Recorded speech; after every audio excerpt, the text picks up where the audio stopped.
Supreme court phone tapping జరగలేదురా అని చెప్తే కొట్టేస్తే హరీష్ రావు గారి మీద కేసు అయినా నోటీసులు ఇచ్చినారంటే వీళ్ళకి ఎంత తెలివి ఉంది, వీళ్ళు ఎంత తెలివైన వాళ్ళు దీంతోనే చెప్పొచ్చు.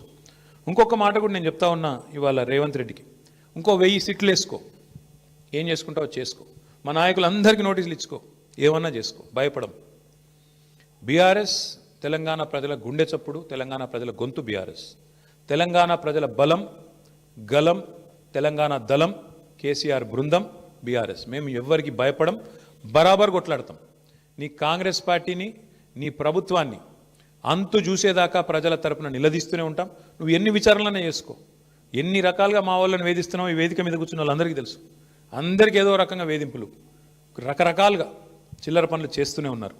ఇంకా ఇప్పుడు ఈ అందానికి ఇప్పుడే చూసిన ఇక్కడికి వచ్చేటప్పుడు ఇస్తారట, ఏది ఈ లొటపీస్ కేసులో ఇచ్చుకో, ఏం చేసుకుంటావో చేసుకో, ఏం భయపడం.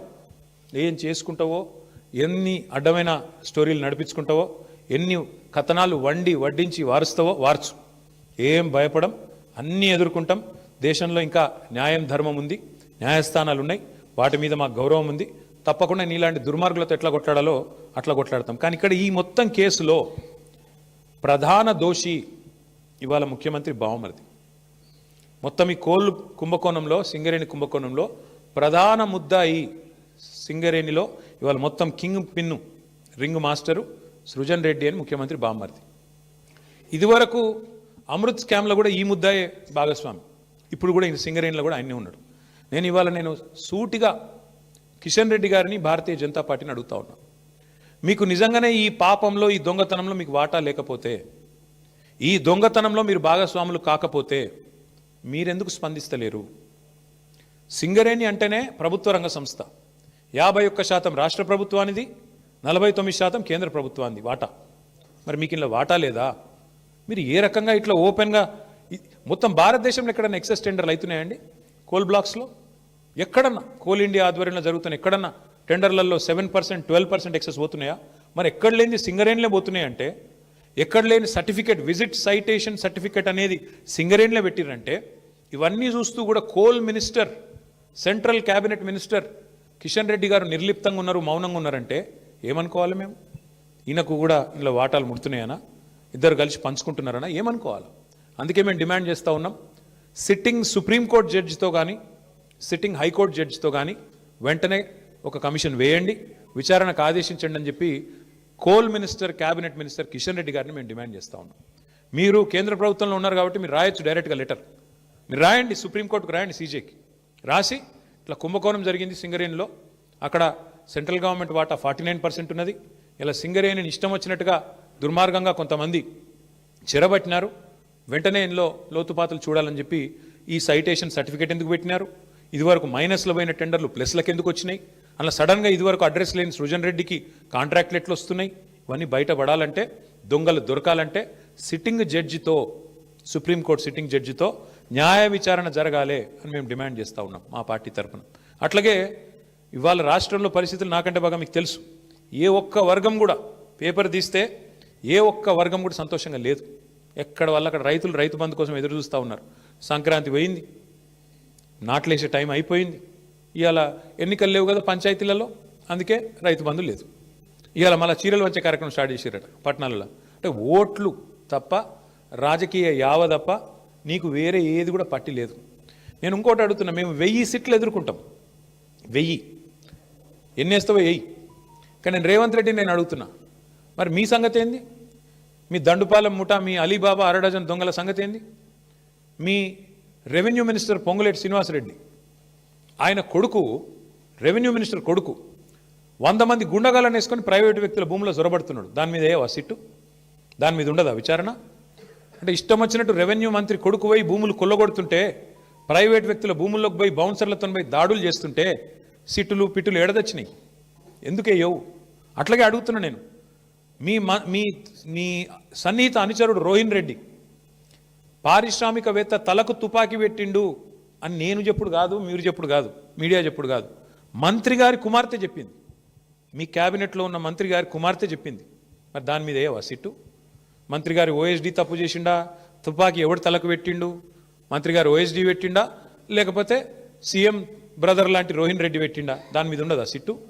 అట్లాగే నిన్నగాక మొన్న ఏఐసిసి సెక్రటరీ 8 కోట్ల రూపాయలు ఇవ్వాలి, ఇవ్వకపోతే నీ కాంట్రాక్ట్ ఆపేస్తా అని చెప్పి కాంట్రాక్టర్ని బెదిరిస్తే ఆయన పోయి పోలీస్ స్టేషన్లో కంప్లైంట్ ఇచ్చిండు. బ్రహ్మరాంబిక అనేది ఉంది ఏజెన్సీ, అలంపూర్ భ్రమరా. మరి దాని మీద ఉండదా సిట్టు? దాని మీద వస్తలేదా నీ చేయిలు? అట్లాగే నీ బామ్మర్ది మీద వేస్తావా సిట్టు? అంటే ఇక సిట్టులు పిట్టులు ఈ డ్రామాలు ఓన్లీ బీఆర్ఎస్ను టార్గెట్ చేసుకుంటేనే వేయాలి. బీజేపీని ముట్టవు, మీ కాంగ్రెస్ వాళ్ళను అసలు ఇన్ని కుంభకోణాలు డైరెక్ట్గా బహిరంగంగా బద్దలవుతుంటే దాని మీద సిట్లు ఉండవా? అంతెందుకు నేను ఇంకోటి అడుగుతున్నా, మరి ఒక మీడియా సంస్థ ఏదో కథనం వేస్తే దాని మీద సిట్టేసి 3 జర్నలిస్ట్ని అరెస్ట్ చేసినావు కదా, మరి ఇంకో మీడియా సంస్థ చెప్తున్నది సేమ్ మాట చెప్పింది. ఇంకో మీడియా సంస్థ అయితే ఇంకా దారుణంగా మాట్లాడింది. బట్టి విక్రమార్కనే ఇలా పాత్ర పోషించిండు, ఆయననే మొత్తం టెండర్లు రిగ్ చేసిండు నైనిలా అని ఓపెన్గా ఒక మీడియా సంస్థ రాసింది. మరి వాళ్ళ మీద ఎందుకో ఉండదు యాక్షన్, వాళ్ళ మీద ఉండదా సిట్టు? అంటే పగబడితే కూడా ఓన్లీ తెలంగాణ జర్నలిస్టులను పగబట్టాలా? ఓ 2 బీసీ బిడ్డలు, ఒక ఎస్సీ బిడ్డ, 3 జర్నలిస్టులు, వాళ్ళని మాత్రం లోపలేయాలా?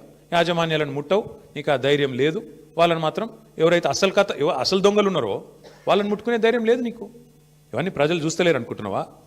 నేను ఒకటే అంటా ఉన్నా, నువ్వు ఏమన్నా చేసుకో రేవంత్ రెడ్డి, ఒకటి మాత్రం పక్కా, నిన్ను మాత్రం వదిలిపెట్టం. ఇవాళ నేను అధికారులకు కూడా చెప్తా ఉన్నా, ఈ ఫోన్ ట్యాపింగ్లు వీటి మీద జరుగుతున్న ధారావాహికంగా జరుగుతున్న డ్రామాలు, ఇందులో భాగస్వాములు అయితే అధికారులకు కూడా నేను చెప్తా ఉన్నా, ప్రతిరోజు ఒక్కరిదే ఉండదు. ఇంకో 2-2.5 ఏళ్లలో మళ్ళీ మా ప్రభుత్వం తప్పకుండా వస్తుంది. మీకు తెలుసు, అది ప్రజల మూడు మీకు తెలుసు. మన గ్రామ పంచాయతీ ఎన్నికల్లో చూసినారు, మీకు తెలుసు. ఇవాళ ఎన్నికలు పెడితే రాష్ట్రంలో ఏం ఫలితం వస్తుందో కూడా అధికారులకు తెలుసు.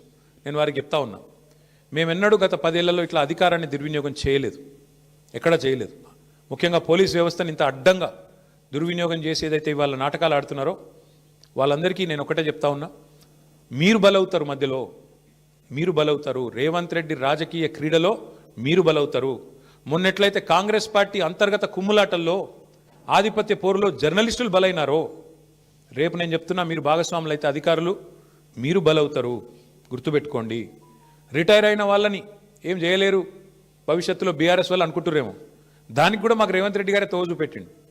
రిటైర్ అయిన అధికారులను కూడా తీసుకొచ్చి 40 రోజులు జైల్లో పెట్టినాడు. కాబట్టి రిటైర్ అయిపోతాము, తప్పించుకుంటాము అనుకునే వాళ్ళకు కూడా నేను చెప్తా ఉన్నా, ఎవరు ఎక్కడికి పోలేరు. ఇప్పుడు ఎవరెవరైతే రేవంత్ రెడ్డి గారు ఆడిచ్చినట్టు ఆడుతున్నరో, అక్రమమని తెలిసి కేసులు పెడుతున్నారో, అక్రమమని తెలిసి అడ్డదారులు దొక్కుతున్నారో, ఇంకెక్కువ మాట్లాడుతున్నారు కొంతమంది. అయితే ఎమర్జెన్సీ అయితే మీరు బయట ఉండురా, లోపలుందురు. ఎవరు ఎక్కడుండాలో కాలం నిర్ణయిస్తుంది, ప్రజలు నిర్ణయిస్తారు. ఒళ్ళు దగ్గర పెట్టుకుని ఉంటే మంచిది. ఈ టైప్లో ఆయన ఆడిచ్చినట్టు ఆడితే మాత్రం మీకు కూడా తప్పకుండా భవిష్యత్తులో మరి చట్టపరంగా న్యాయపరంగా మీకు కూడా ఇబ్బందులు ఉంటాయి, గుర్తుపెట్టుకోవాలని చెప్పి కూడా అధికారులకు చెప్తూ, ఈ డైవర్షన్ డ్రామాలు మేము పట్టించుకోం. హరీష్ రావు గారు బ్రహ్మాండంగా పోతారు. ఆయన ఏమడిగినా సమాధానం చెప్పడానికి ఆయన రెడీగా ఉన్నారు. ఎన్నిసార్లు పిలిచినా పోవడానికి రెడీగా ఉన్నాం.